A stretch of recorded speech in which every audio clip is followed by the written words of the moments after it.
Si el hombre muere, ¿volverá a vivir? ¿Qué significa estar ausente del cuerpo y presente con el Señor? ¿Fue Jesús con el ladrón al paraíso el Viernes Santo? ¿Claman en realidad las almas de los muertos debajo del altar? El pastor Bo responde a estas y otras preguntas en la serie extraordinaria Textos Difíciles sobre el estado de los muertos. Oremos a nuestro Padre Celestial. Nuestro Dios, te damos gracias por el privilegio una vez más de reunirnos aquí con el fin de abrir tu palabra y escuchar tu voz, hablándonos a través de ella. Pedimos, Padre, la presencia de tu Espíritu Santo. Danos entendimiento, pues vamos a estudiar un pasaje un poco difícil, pero sabemos que para ti nada es difícil. Así que danos tu sabiduría y te damos gracias por escuchar nuestra oración, porque te lo pedimos en el nombre de Jesús. Amén.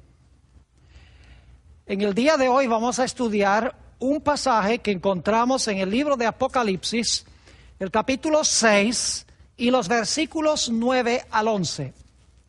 En realidad esta es una descripción del quinto sello del libro de Apocalipsis.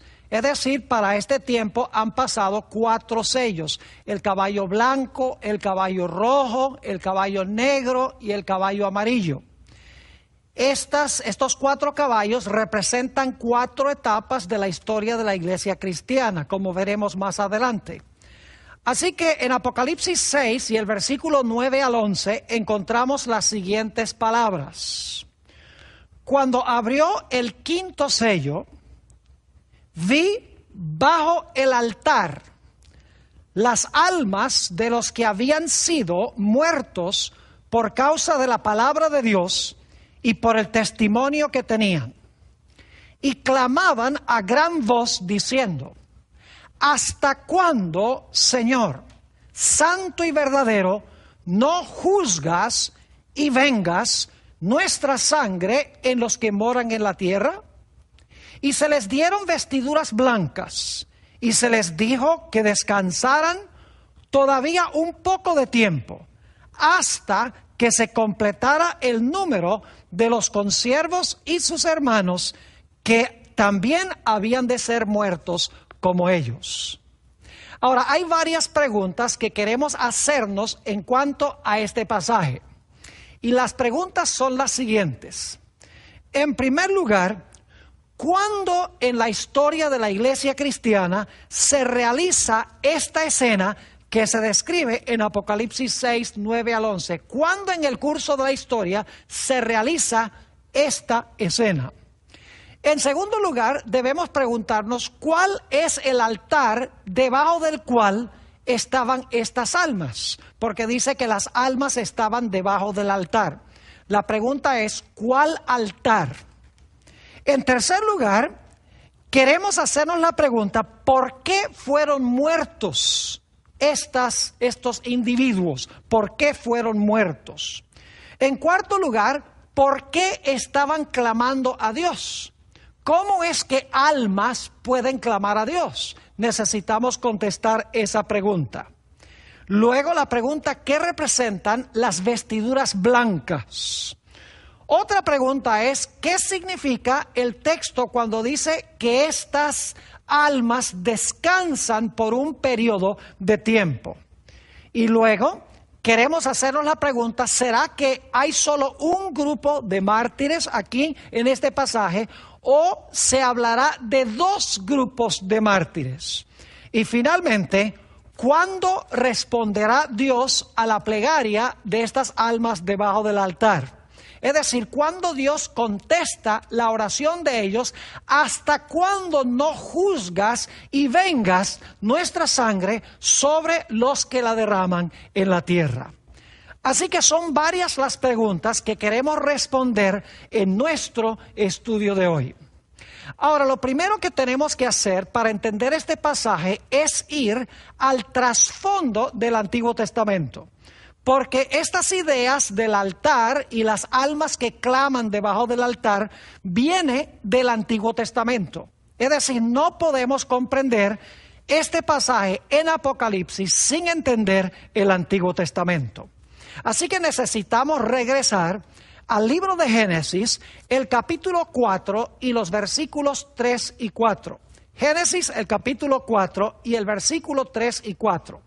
Aquí se habla de la experiencia de Caín y Abel, los dos hermanos. Y quiero leer allí en el versículo 3. Y aconteció, andando el tiempo, que Caín trajo del fruto de la tierra una ofrenda a Jehová. Y Abel trajo también de los primogénitos de sus ovejas, de lo más gordo de ellas. Y miró Jehová con agrado a Abel y su ofrenda, y luego dice que no miró con agrado la ofrenda de Caín. Ahora, quiero que notemos que ambos hermanos trajeron una ofrenda. Pero la Biblia nos dice que Abel trajo un animal, es decir, trajo corderos de su manada, mientras que Caín trajo de los frutos de la tierra. Y Abel tomó ese animal, lo colocó sobre el altar después de haberlo sacrificado. Porque dice la Biblia que tomó de los primogénitos y de su grasa o de su grosura. En el libro de Levítico, más adelante en el servicio del santuario, encontramos que Dios exigía que se trajeran los primogénitos en sacrificio, primogénitos de los animales en sacrificio, y que trajeran también la grasa del animal, separaran la grasa después de haberlo matado. Es decir, tenemos el inicio del sistema de sacrificios que se menciona aquí en Génesis 4, 3 y 4. Y claro, en Génesis 4, 3 y 4 tenemos la segunda referencia a un sacrificio, porque en Génesis el capítulo 3 encontramos que Dios cubrió la desnudez de Adán y Eva con vestiduras de pieles. Tiene que haber existido un sacrificio después del pecado. Pero esta es la primera mención explícita de un sacrificio después que fueron expulsados del huerto del Edén. Es decir, que Caín desobedeció a Dios trayendo frutos, mientras que Abel obedeció a Dios y adoró a Dios como Dios mandó, trayendo unos animales para sacrificarlos y colocarlos sobre el altar. La Biblia nos dice que Caín se enojó con su hermano porque Dios bendijo la ofrenda de Abel. Y por lo tanto, la Sagrada Escritura nos dice que Caín se levantó y mató a su hermano Abel. Ahora, quiero que notemos Génesis el capítulo 4 y el versículo 8. Después que Caín mató a su hermano, dice: ahora pues, maldito seas tú de la tierra, que abrió su boca, noten que la tierra abrió su boca, para recibir de tu mano la sangre de tu hermano. Quiero que noten que la tierra abrió su boca y se tragó la sangre de Abel, el hermano de Caín. Ahora, quiero que noten que esta primera batalla fue una batalla entre Abel, quien era justo, y Caín, quien era injusto. Es decir, era una batalla entre los justos y los injustos, entre los buenos y los malos. Noten Hebreos 11 y el versículo 4, a donde se nos dice que Abel fue justo. Dice: por la fe, Abel ofreció a Dios más excelente sacrificio que Caín, por lo cual alcanzó testimonio de que era justo, dando Dios testimonio de sus ofrendas, y muerto aún habla por ella. Así que claramente en Hebreos 11:4 dice que Abel, porque trajo un sacrificio de un animal, él era justo. Pero la Biblia nos dice, por el otro lado, que Caín era inicuo o era maligno. Noten Primera de Juan, el capítulo 3 y el versículo 12. Primera de Juan 3, 12. Dice allí: no como Caín, que era del maligno y mató a su hermano. ¿Y por qué causa le mató? Porque sus obras eran malas y las de su hermano justas. Es decir, tenemos dos grupos representados en Caín y Abel. tenemos a los justos representados por Abel y tenemos a los impíos representados por Caín. Y la Biblia nos dice que Caín, el inicuo, el impío, se levantó y mató al justo, mató a Abel, quien era santo. Es decir, parecía que el impío ganó y el justo perdió en la batalla. Es decir, se había cometido una terrible injusticia, porque el que era justo murió, mientras que el que era injusto vivió. Era necesario, por lo tanto, rectificar esta gran injusticia que se había cometido. Era necesario, en otras palabras, vengar la sangre de Abel.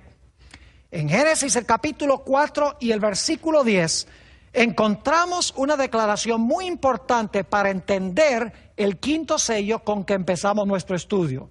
Dice en Génesis 4:10, y él le dijo, y aquí está hablando Dios, ¿qué has hecho? La voz de la sangre de tu hermano clama a mí desde la tierra. Fíjense que aquí lo que clama es la sangre de Abel. Y la sangre de Abel clama desde la tierra. ¿Y qué es lo que está clamando figurativamente la sangre de Abel? No está clamando literalmente, sino simbólicamente, figurativamente. La sangre que fue derramada en la tierra está clamando para que se le haga justicia, porque Abel, el obediente, el que adoró a Dios como Dios dijo, murió, mientras que el inicuo, el impío, vivió. La sangre está clamando por justicia cuando la sangre fue derramada en la tierra.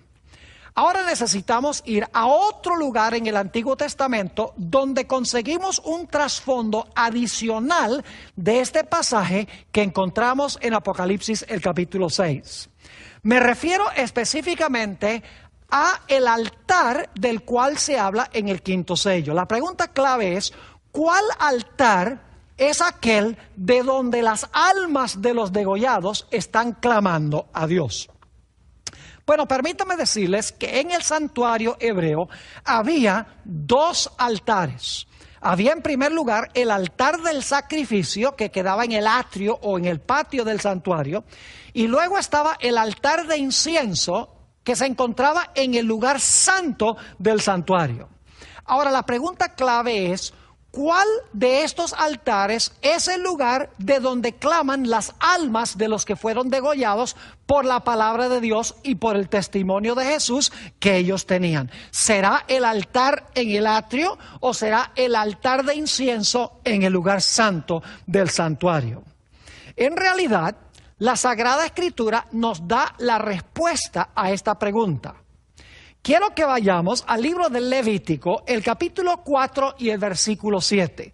Levítico, el capítulo 4 y el versículo 7, nos habla de lo que se hacía con la sangre cuando se sacrificaba el animal. El excedente de sangre que había se derramaba en cierto lugar. Dice allí lo siguiente, Levítico 4, 7.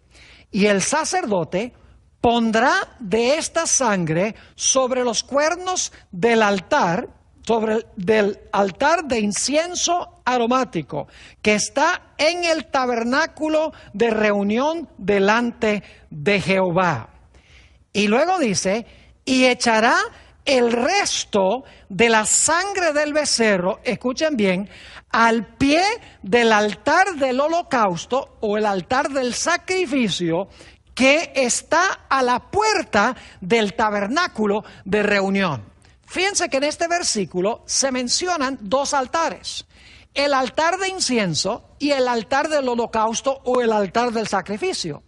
Pero ustedes notan que la sangre se derramaba al lado del altar del sacrificio que se encontraba en el atrio. Es decir, que no se derramaba la sangre del sacrificio al lado del altar de incienso que se encontraba en el lugar santo. Ahora, es interesante notar que la expresión derramar que se usa en el Antiguo Testamento se usa también para describir el derramamiento de la sangre de los que son inocentes. Es decir, en el Antiguo Testamento el sacerdote tomaba la sangre y la derramaba sobre la tierra. De la misma manera, Apocalipsis habla de los impíos que derraman la sangre del pueblo de Dios. Y como vimos en Génesis el capítulo 4, la sangre de Abel fue derramada sobre la tierra y clamaba a Jehová para que se le hiciera justicia. Ahora, no cabe duda entonces que el altar al cual se refiere este pasaje es el altar del sacrificio, a donde se echaba la sangre del sacrificio, la sangre del holocausto. De la misma manera, en otras palabras, como Abel fue muerto por su hermano y su sangre fue derramada en tierra, y la sangre de Abel clamaba a Jehová desde la tierra.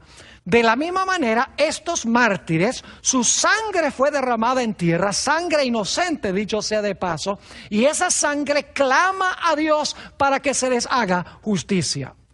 Ahora, necesitamos ir a otros pasajes del Antiguo Testamento que explican qué es lo que significa que las almas están clamando a Jehová. Ya hemos visto en la historia de Caín y Abel que es la sangre de Abel que fue echada en tierra la que clama a Jehová.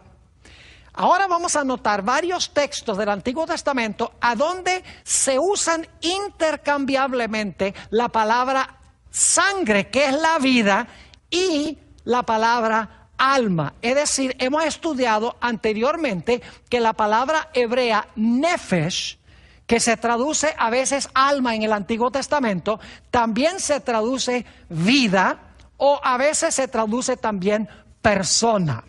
Ahora queremos notar Levítico, el capítulo 17 y el versículo 11, a donde se usan intercambiablemente las ideas de la sangre y la vida o el alma, el nefesh, porque el nefesh es la persona que vive, la persona que tiene su sangre fluyendo por sus venas.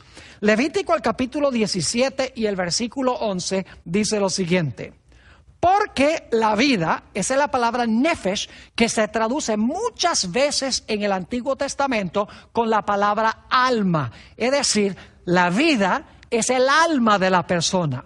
Dice, porque la vida o el alma de la carne en la sangre está. Fíjese entonces que el alma está en la sangre de la persona, porque la sangre cuando circula imparte al cuerpo humano vida. Nuevamente dice, porque la vida de la carne en la sangre está, y yo os la he dado para hacer expiación, ahora escuchen bien, sobre el altar por vuestras almas. Podría traducirse por vuestras vidas, es la misma palabra nefesh. Y la misma sangre hará expiación de la persona. Esa palabra persona también es nefesh. Es decir, en este versículo se traduce la palabra nefesh de tres formas. Se traduce vida, se traduce alma y se traduce persona. Ahora notemos también Deuteronomio, el capítulo 12 y el versículo 23. Deuteronomio, el capítulo 12 y el versículo 23. Es semejante al que acabamos de leer. Dice allí, solamente que te mantengas firme en no comer sangre, porque la sangre es la vida. La palabra vida allí es nefesh, que se traduce muy a menudo en el Antiguo Testamento con la palabra alma. Se podría decir en otras palabras, la sangre es el alma, y no comerás la vida o no comerás el alma juntamente con su carne. Es decir, que la vida de la persona, el nefesh de la persona es su sangre. Por eso es que la Biblia dice que la sangre de Abel, que podría decirse que era el alma de Abel, estaba clamando a Dios para que se le hiciera justicia. No es que Abel estaba vivo como una alma desencarnada y esa alma invisible, fantasmal, está clamando a Dios. No, sencillamente se está diciendo figurativamente que la sangre de Abel, que es su alma o su vida, está clamando a Dios figurativamente, pidiendo y rogando que Dios le haga justicia. Ahora, hemos notado entonces dos trasfondos del Antiguo Testamento. El primer trasfondo se encuentra en la historia de Caín y Abel. La sangre de Abel fue echada en tierra. Y esa sangre, que es el alma o la vida de la persona, clamaba a Dios para que se le hiciera justicia. Hemos visto también que el altar a donde se mencionan estas almas de Apocalipsis 6 es el altar del sacrificio. Y cuando se sacrificaba el animal que simbolizaba a Jesús, quien tenía sangre pura, inocente, sin mancha de pecado, cuando se sacrificaba ese animal, la sangre se derramaba al lado del altar del sacrificio, allí en el santuario. Ahora escuchen bien. Muchas personas creen que este pasaje de Apocalipsis 6 está hablando de almas de personas justas que vivieron en la tierra y cuando se murieron su alma salió volando al cielo y están allá debajo del altar de incienso y están clamando las almas a Dios: ¿hasta cuándo no vas a hacer justicia? Mis queridos amigos y hermanos, yo quiero decirles algo. Si el altar del cual habla Apocalipsis 6 es el altar del sacrificio, entonces no están esas almas en el cielo, sino que esas almas están en la tierra. Porque el atrio representaba la tierra. Allí quedaba el altar a donde se colocaban los animales que habían sido sacrificados, como Jesús fue colocado sobre la cruz del Calvario. Es decir, que esas almas de Apocalipsis 6 no están en el cielo bajo el altar clamando a Dios, sino que figurativamente están esas almas o esas vidas, esa sangre en la tierra clamando a Dios para que de alguna manera se les haga justicia. Ahora, yo quiero decirles que la historia de Caín y Abel es ilustrativa, es simbólica de dos periodos de persecución que existen y existirán en la historia de la iglesia cristiana. Es decir, que Caín y Abel, dos individuos, representan en realidad dos grupos que iban a existir en la historia de la iglesia. Un grupo de justos y un grupo de injustos. Ahora, hablemos de la primera etapa de persecución que se ilustra con la historia de Caín y Abel en la historia de la iglesia cristiana. Queremos ir a Daniel, el capítulo 7, por unos momentos, y solo tengo tiempo para repasar muy brevemente esta historia que encontramos en Daniel, el capítulo 7. Allí, Dios le mostró a Daniel una visión de 4 bestias. Y rápidamente les voy a decir qué representan las bestias. El león representaba a Babilonia. El oso representaba a Medo-Persia. El leopardo representaba a Grecia. El dragón espantoso y terrible representaba a Roma. Pero luego dice la Biblia que de la cabeza de ese dragón, de la cuarta bestia, se levantaron 10 cuernos que representan las 10 divisiones del Imperio Romano que estaban completas en el año 476. Y luego entonces dice que en medio de los 10, en Europa Occidental, en medio de los reinos que vinieron de la fragmentación del Imperio Romano, se levantó un cuerno pequeño que iba a gobernar por un largo periodo de tiempo e iba a perseguir a los hijos de Dios. Y mis queridos hermanos y amigos, vamos a encontrar que ese poder representado por el cuerno pequeño representa la iglesia romana que se levantó después que cayó el Imperio Romano entre las 10 divisiones de ese imperio. Notemos Daniel, el capítulo 7 y el versículo 21, a donde se describe la persecución que desencadenó o desenlazó este cuerno pequeño contra los santos de Dios, como Caín había perseguido y matado a Abel, su hermano. Dice en Daniel 7 y el versículo 21 lo siguiente: y veía yo que este cuerno hacía guerra contra los santos y los vencía. Fíjense entonces que el cuerno pequeño en realidad es el símbolo de una iglesia, de la iglesia romana, que persiguió a los santos de Dios como Caín persiguió a Abel. Los hijos de Dios eran obedientes como Abel, adoraban a Dios como Dios mandaba como Abel. Mientras que esa iglesia es representada por Caín, que había apostatado en su adoración a Dios y estaba desobedeciendo la palabra de Dios. Ahora, ¿por cuánto tiempo iba a perseguir a los santos ese cuerno pequeño o esa iglesia? En Daniel 7:25 se amplía el periodo de tiempo. Dice, hablando de ese cuerno pequeño, y hablará palabras contra el Altísimo. Y ahora escuchen, y a los santos del Altísimo quebrantará. Ahí está la persecución. A los santos del Altísimo quebrantará. Y pensará en cambiar los tiempos y la ley. Y serán entregados en su mano. Fíjense que en realidad los santos iban a ser perseguidos e iban a ser entregados en las manos de este cuerno pequeño. Al cuerno pequeño le iba a ir bien. Así que dice, pensará en cambiar los tiempos y la ley, y serán entregados en su mano hasta tiempos y la mitad de un tiempo. Ese periodo de tiempos y la mitad de un tiempo es un periodo que se compone de 1260 días, pero las profecías días representan años. Ahora quiero que noten que la palabra tiempo representa un año.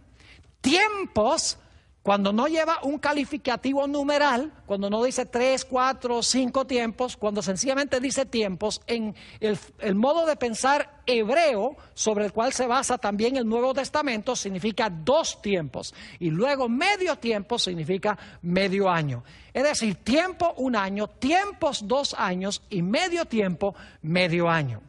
Es decir, que este cuerno pequeño iba a gobernar 3 años y medio, pero en las profecías el año tiene 360 días.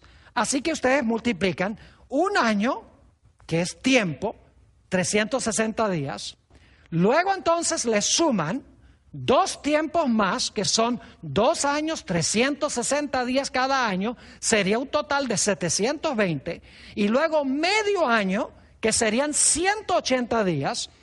Es decir, 360 más 720 más 180 da 1260 días en 3 años y medio. Es decir, que este cuerno gobernó por 1260 años después que se levantó. Ahora, hay otro pasaje que traza la misma historia que vimos de Daniel 7. Apocalipsis, el capítulo 13 y el versículo 2 menciona las mismas bestias de Daniel el capítulo 7. Dice allí que hubo un león, un oso, un leopardo, un dragón, que el dragón tenía 10 cuernos, y luego el dragón de 10 cuernos le dio su trono, su potestad y su autoridad a la bestia. Así como el dragón de Daniel 7 le dio su autoridad y su trono a el cuerno pequeño, la bestia de Apocalipsis el capítulo 13 recibe su trono y su potestad del dragón que reinó antes de él. Es decir, en ambos contextos tenemos león, oso, leopardo, dragón, 10 cuernos y cuerno pequeño. Y luego tenemos por el otro lado, en Apocalipsis 13, león, oso, leopardo, dragón, 10 cuernos y bestia. El cuerno pequeño es lo mismo que la bestia. Y ahora quiero que noten qué fue lo que hizo la bestia y por cuánto tiempo fue que hizo esto. Apocalipsis 13 y el versículo 5, y luego vamos a leer también el versículo 7. Apocalipsis 13 y el versículo 5, hablando de la bestia, dice: también se le dio boca que hablaba grandes cosas y blasfemias, y se le dio autoridad para actuar 42 meses. Ahora fíjense, si ustedes multiplican 42 meses, cada mes tiene 30 días, el mes profético tiene 30 días, 42 por 30 da 1260, igual que tiempos y la mitad de un tiempo. Es decir, la bestia gobernó el mismo periodo de tiempo que el cuerno pequeño. Así que dice, también se le dio boca que hablaba grandes cosas y blasfemias, y se le dio autoridad para actuar 42 meses. Y ahora fíjense lo que hizo durante ese periodo. Versículo 7, y se le permitió hacer guerra contra los santos y vencerlos. Fíjense, como Caín venció a Abel, ahora dice que esta bestia iba a hacer guerra contra los santos y los iba a vencer. Y dice, también se le dio autoridad sobre toda tribu, pueblo, lengua y nación. Pero la Biblia nos dice que al concluir los 1260 años, esta bestia iba a recibir una herida mortal. Note lo que dice Apocalipsis, el capítulo 13 y el versículo 10. Dice allí, si alguno lleva en cautividad, que era lo que hacía la bestia, va en cautividad. Si alguno mata a espada debe ser muerto. Fíjense que la bestia mataba a espada, dice aquí. Y la Biblia dice que a espada esa bestia iba a ser muerta al terminar los 1260 años. Dice, aquí está la paciencia y la fe de los santos. En Apocalipsis 13 y el versículo 3, la primera parte del versículo nos habla de esta herida que fue dada con la espada. Dice, vi una de sus cabezas como herida de muerte. Es decir, que la bestia recibió una herida mortal cuando terminaron los 1260 años. Y eso fue en el año 1798, cuando el Papa Pío VI fue llevado cautivo a Francia y allá murió en Francia en exilio. Y el papado desde ese tiempo no ha tenido el mismo grado de poder que tenía durante la Edad Media para perseguir al pueblo de Dios. Ahora, ¿qué representaba la espada? En Romanos el capítulo 13 y el versículo 1 al 4 nos habla de lo que significa la espada. Dice, sométase toda persona a las autoridades superiores, es decir, al gobierno. Porque no hay autoridad sino de parte de Dios. Y las que hay, por Dios han sido establecidas. De modo que quien se opone a la autoridad, es decir, quien se opone al gobierno, a lo establecido por Dios resiste. Y los que resisten acarrean condenación para sí mismos.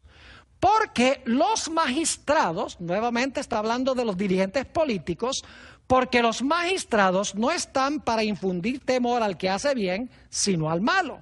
¿Quieres pues no temer a la autoridad? Es decir, ¿quieres no temer al poder civil? Dice, haz lo bueno y tendrás alabanza de ella, porque es servidor de Dios para tu bien. Pero si haces lo malo, ahora escuchen, si haces lo malo, teme, porque no en vano, ahora viene la parte clave, porque no en vano lleva la espada, pues es servidor de Dios, vengador para castigar al que hace lo malo. Es decir, que la Biblia nos dice que la espada con que fue herida la bestia es la misma espada que la bestia usaba para perseguir y matar a los hijos de Dios durante los 1260 años. Ahora, la espada, como hemos visto, representa el poder civil. Y si ustedes miran la historia de la iglesia romana, se van a dar cuenta que la iglesia romana se unió con el Estado, usó al poder civil para matar, para perseguir y ultrajar al pueblo de Dios. Es decir, que esta bestia, durante 1260 años, iba a tener éxito en hacer lo mismo que hizo Caín con Abel. Iba a vencer a los santos. Y en Apocalipsis 6 dice que los santos iban a clamar sus vidas, su sangre, que se presenta como el alma, iba a clamar a Dios, pidiendo que Dios hiciera justicia por lo que había hecho la bestia durante este periodo. Ahora, en Apocalipsis se presenta este periodo de persecución desde otra perspectiva en la serie de las 7 iglesias en Apocalipsis 1 al 3.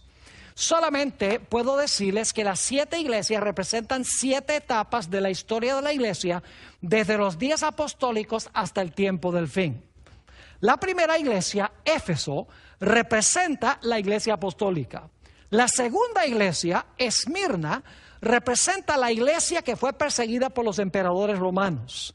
La tercera iglesia, Pérgamo, representa la iglesia cuando comenzó a apostatar en los días del emperador Constantino, cuando entraron a la iglesia una serie de prácticas erróneas, doctrinas erróneas, incluyendo la idea de que el alma es inmortal y la idea de que el domingo, el día del sol, debe ser el día de reposo, entre otras cosas. La cuarta iglesia es la iglesia de Tiatira. y representa el mismo periodo de 1260 años en el cual gobernó la Iglesia romana. Y quiero leer la descripción que se da de esta iglesia en Apocalipsis 2 y el versículo 20 hasta el versículo 23. Recuerden que para este tiempo ha pasado la iglesia apostólica, ha pasado la iglesia perseguida por los emperadores, ha pasado la iglesia cuando entró la apostasía en los días de Constantino, y ahora estamos en el tiempo de la bestia o del cuerno pequeño, la iglesia de Tiatira. Y fíjense lo que dice: pero tengo unas pocas cosas contra ti, que toleras esa mujer Jezabel.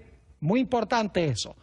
Esta iglesia toleraba ¿a quién? A esa mujer Jezabel, que se dice profetiza, enseñe y seduzca a mis siervos a fornicar. No olviden esa palabra. Esta Jezabel enseña a fornicar, es decir, es adúltera.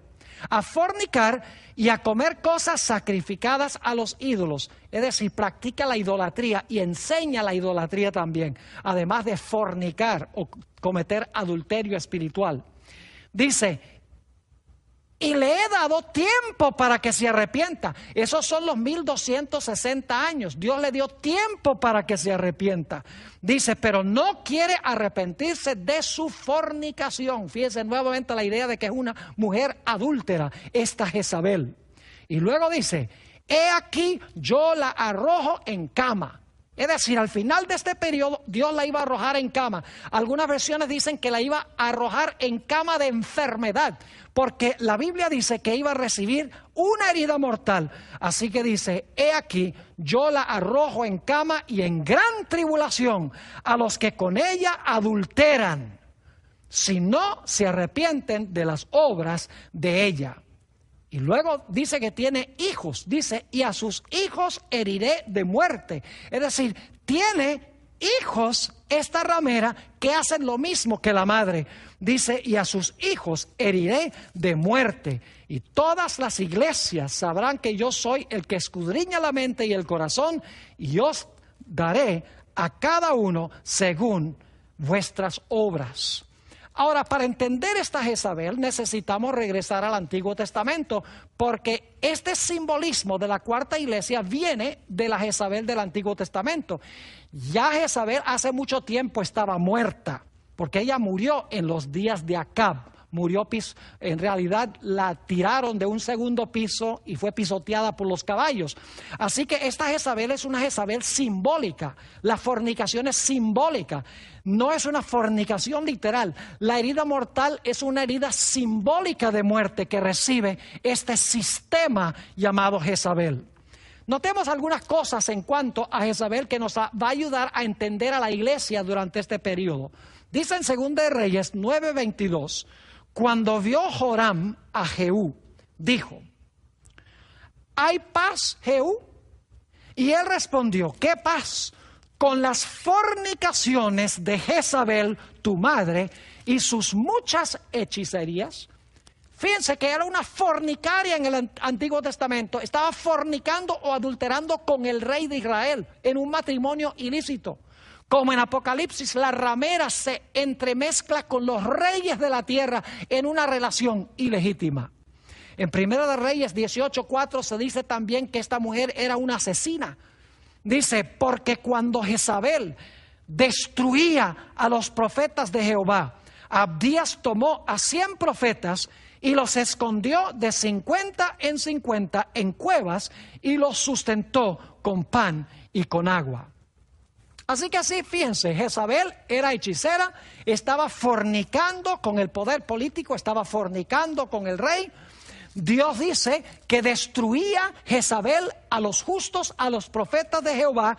Y quiero que noten que cuando Jezabel finalmente fue castigada por Dios por lo que había hecho con los profetas, en 2 de Reyes 9:7 se nos dice, herirás la casa de Acab tu señor, para que yo, ahora escuchen bien, para que yo vengue la sangre de mis siervos. Fíjense que en Apocalipsis 6 las almas están clamando a Dios: ¿hasta cuándo no juzgas y vengas nuestra sangre que está siendo derramada en la tierra? Aquí dice que Jezabel derramaba la sangre de los profetas de Dios, y dice que finalmente llegó el momento de castigar a Jezabel, a esa Jezabel literal y espiritual en la era cristiana. Dice: herirás la casa de Acab tu señor, para que yo vengue la sangre de mis siervos, los profetas, y la sangre de todos los siervos de Jehová de la mano de Jezabel. Ahora, yo quiero que ustedes noten en este pasaje de Apocalipsis 6 que hay dos grupos de mártires. Hasta ahora hemos hablado solamente de un grupo de mártires. Hemos hablado sobre el grupo de mártires que fue muerto durante los 1260 años por parte de la bestia, por parte del cuerno pequeño, por parte de la ramera Jezabel. Todos son símbolos de la misma cosa durante el mismo periodo de tiempo. Pero ahora quiero que noten que esas personas que fueron muertas por este sistema, cuya sangre clamaba de la tierra, porque el alma es la sangre, la sangre es la vida.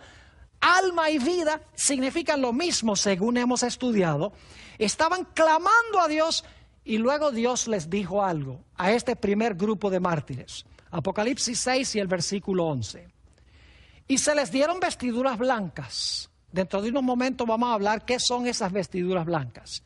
Se les dieron vestiduras blancas. Y se les dijo que descansasen todavía un poco de tiempo. Es decir, el primer grupo de mártires, Dios le dice: aquí tienen sus vestiduras blancas, ahora ustedes descansen. ¿Descansen hasta cuándo? Dice: hasta que se completara el número de sus consiervos y sus hermanos, que también habían de ser muertos como ellos. Es decir, hay dos grupos de mártires.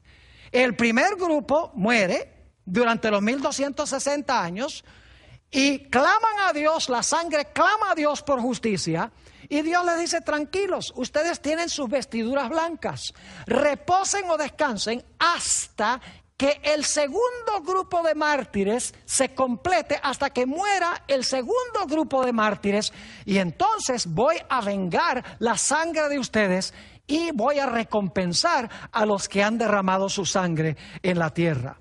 Ahora, ¿qué significa eso? Que se les dijo que descansaran todavía un poco de tiempo. Mis queridos hermanos, la palabra descanso sencillamente significa el periodo interino de la muerte. Es decir, iban a descansar en el sepulcro durante este periodo hasta que se completara el número de los mártires. Noten Apocalipsis 14 y el versículo 13, a donde se usa la misma palabra reposar. Claramente se conecta con el periodo interino de la muerte. Dice: oí una voz que desde el cielo me decía: escribe, bienaventurados de aquí en adelante los que mueren en el Señor. Fíjense, los que mueren en el Señor. Sí, dice el Espíritu, descansarán de sus trabajos, porque sus obras con ellos siguen. Es decir, descansar significa estar en el sepulcro durante el periodo interino de la muerte. Jesús dijo: nuestro amigo Lázaro duerme. Dios le dice entonces a estos mártires: yo sé que ustedes murieron injustamente, yo sé que su sangre fue derramada por los injustos, y yo sé que la sangre de ustedes clama por justicia, pero no se preocupen, ustedes tienen ya sus vestiduras blancas aseguradas. Y yo voy a juzgar y a vengar la sangre de ustedes algún día, pero primero tiene que completarse el número de los mártires. Va a haber un segundo grupo de mártires. Ahora, ¿qué significa esto? Bueno, necesitamos volver a Apocalipsis 13 para ver cuándo será este momento en que se va a matar el segundo grupo de mártires. Escuchen bien, esto va a suceder en el futuro, según la Biblia, cuando la bestia que persiguió, cuando el cuerno pequeño que persiguió, cuando la ramera que persiguió durante los 1260 años, se le sane su herida mortal, va a perseguir de nuevo. Ahora, noten lo que dice Apocalipsis 13 y el versículo 3, la segunda parte del versículo que no leí cuando leí Apocalipsis 13 y el versículo 3 la primera vez. Dice en el versículo 3 de Apocalipsis 13, hablando de la bestia, que es lo mismo que el cuerno pequeño, lo mismo que la ramera Jezabel, dice: pero su herida mortal fue sanada y se maravilló toda la tierra en pos de la bestia. Y no tengo tiempo de explicarles todo lo que va a pasar cuando se está en la herida, pero les puedo asegurar que según la Biblia, esta bestia que recibió la herida mortal al terminar los 1260 años, que por un tiempo estuvo esta bestia muerta, pero que su herida de muerte será sanada, es un poder o una bestia que será ayudada por otra bestia para recuperar su poder y perseguir de nuevo al pueblo de Dios. Ese periodo se describe en Apocalipsis 13 y el versículo 11 y 12. Y esta segunda bestia en realidad representa a los Estados Unidos de América, que va a ser instrumental en devolverle a la iglesia romana el poder para que pueda usar otra vez el Estado para perseguir al segundo grupo de mártires en el futuro. Dice en el versículo 11 y 12, después vi otra bestia que subía de la tierra y tenía 2 cuernos semejantes a los de un cordero, pero hablaba como dragón. Y ejerce toda la autoridad de la primera bestia en presencia de ella. Fíjense que colabora con la primera bestia. Y hace que la tierra y los moradores de ella adoren a la primera bestia, cuya herida mortal fue sanada. ¿Y qué va a pasar con los que no adoren la imagen de la bestia? Versículo 15 dice: y se le permitió infundir aliento a la imagen de la bestia para que la imagen hable e hiciese matar a todo aquel que no la adorase. Es decir, dice que todo aquel que no adore a la bestia, cuando resucite de su herida mortal, ayudada por esta bestia que se levanta de la tierra, dice que se dará contra ellos un decreto de muerte, hará matar a aquellos que no estén de acuerdo con este poder. Este es el segundo periodo de los mártires que se mencionan en Apocalipsis 6, 9 al 11. Ahora ampliemos un poquito más este periodo de persecución que se va a levantar en el futuro. Ustedes recuerdan que yo les mencioné que hay 2 retratos en la Biblia de este poder que persiguió al pueblo de Dios. En realidad hay 3, pero 2 están estrechamente relacionados. El cuerno pequeño y la bestia representan ese poder que persiguió durante 1260 años. Clasifiquemos esos 2 juntos. Pero un segundo símbolo que se usa es de la ramera Jezabel, que persigue durante un periodo de tiempo al pueblo de Dios, como Jezabel mataba al pueblo de Dios en el Antiguo Testamento. Ahora, ¿saben ustedes que el libro de Apocalipsis presenta un despertar de la ramera para gobernar el mundo en el tiempo del fin otra vez? Noten Apocalipsis el capítulo 17 y el versículo 1, y vamos luego a saltar al versículo 6. Apocalipsis 17 y el versículo 1.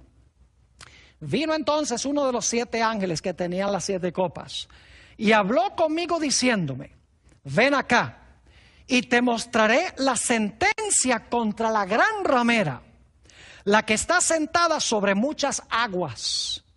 Es decir, hay una gran ramera que está sentada sobre muchas aguas, y la Biblia dice que las aguas, versículo 15, representan muchedumbres, naciones, lenguas y pueblos. Es decir, que ella gobierna sobre todos los pueblos de la tierra.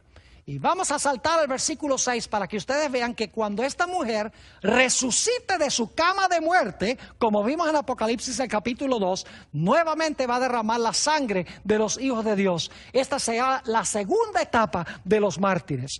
Dice: vi a la mujer ebria de la sangre de los santos y de la sangre de los mártires de Jesús. Y cuando la vi, quedé asombrado con gran asombro.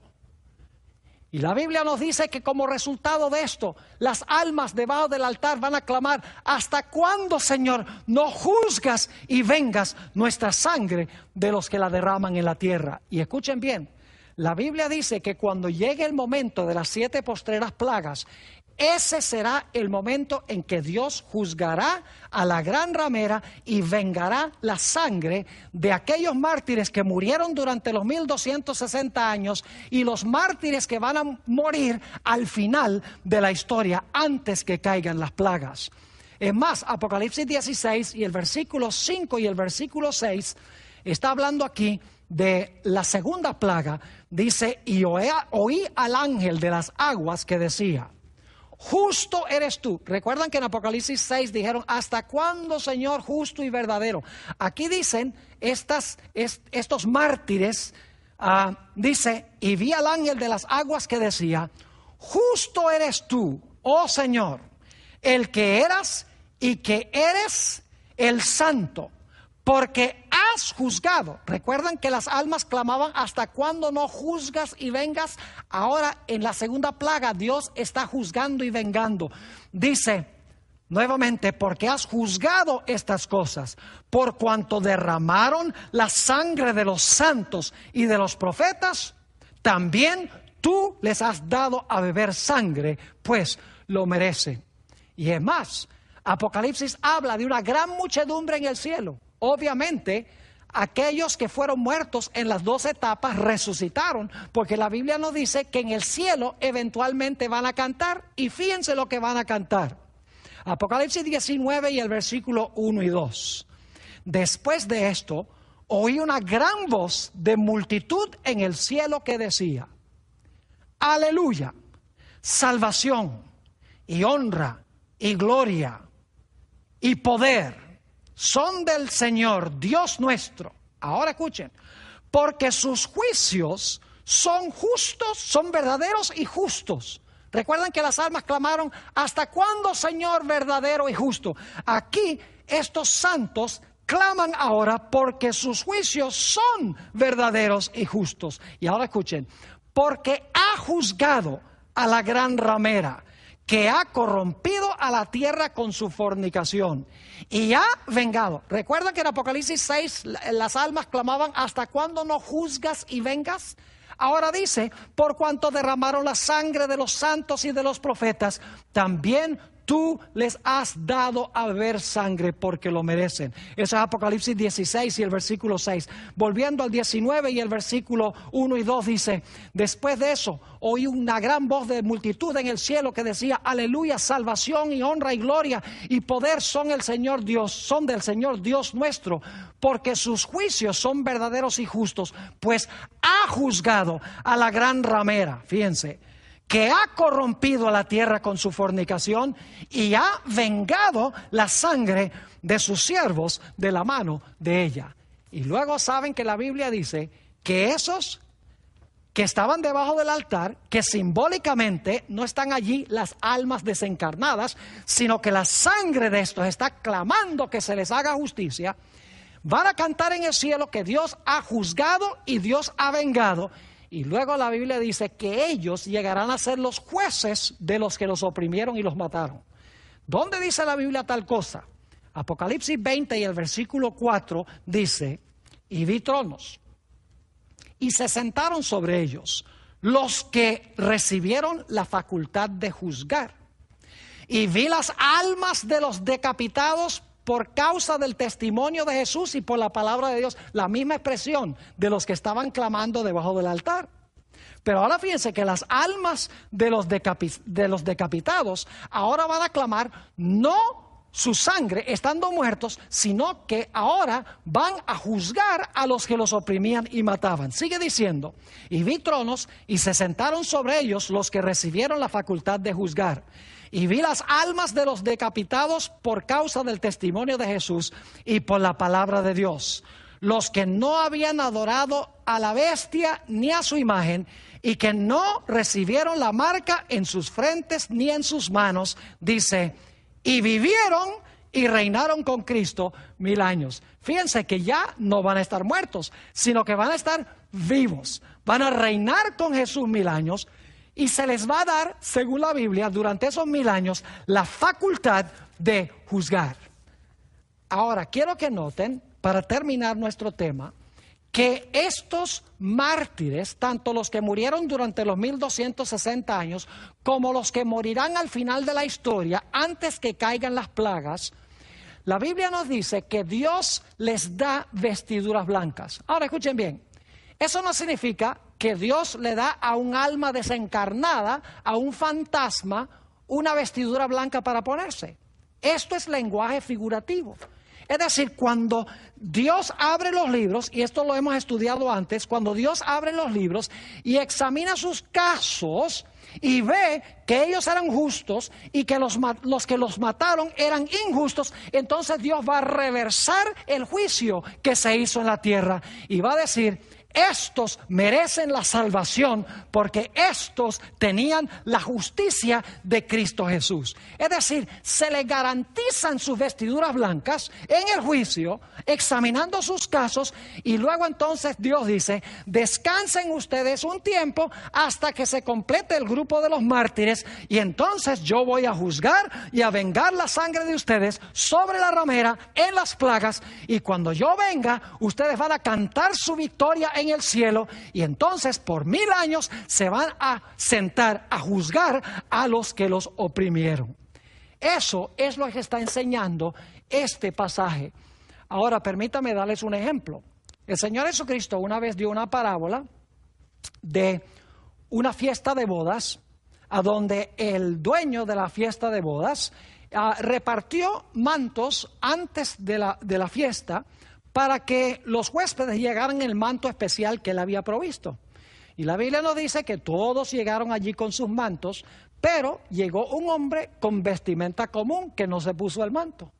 Y por lo tanto la Biblia dice que cuando el esposo vio a este hombre que no tenía el vestido de bodas, no tenía el manto de bodas, lo mandó a sacar y a echar donde es el lloro y el crujir de dientes. Ahora, mis apreciados amigos, tenemos que admitir que al cielo no se va a meter nadie así que luego Jesús diga: pero tú no debes estar en el cielo. Claro que no. Todos los que van al cielo van allá y están preparados, y es justo que estén allá. Esta escena de Mateo 22 lo que está diciendo es que antes que Jesús venga, Él va a examinar los casos de cada una de las personas. Y Jesús va a reversar las decisiones de los tribunales terrenales. Aquellos que fueron muertos injustamente recibirán la salvación, y aquellas personas que participaron en oprimirlos y en martirizarlos sufrirán las consecuencias. Ahora, mis apreciados amigos, entonces este pasaje no tiene nada que ver con almas desencarnadas que están debajo de un altar en el cielo clamándole a Jehová. Sencillamente significa que la sangre de los hijos de Dios clama por justicia, y gloria al Señor que la Biblia nos dice que viene el tiempo en que Dios va a juzgar y Dios va a vengar la sangre de todos sus hijos que fueron muertos por ser fieles a Dios. Ojalá nosotros escojamos estar entre estos grupos.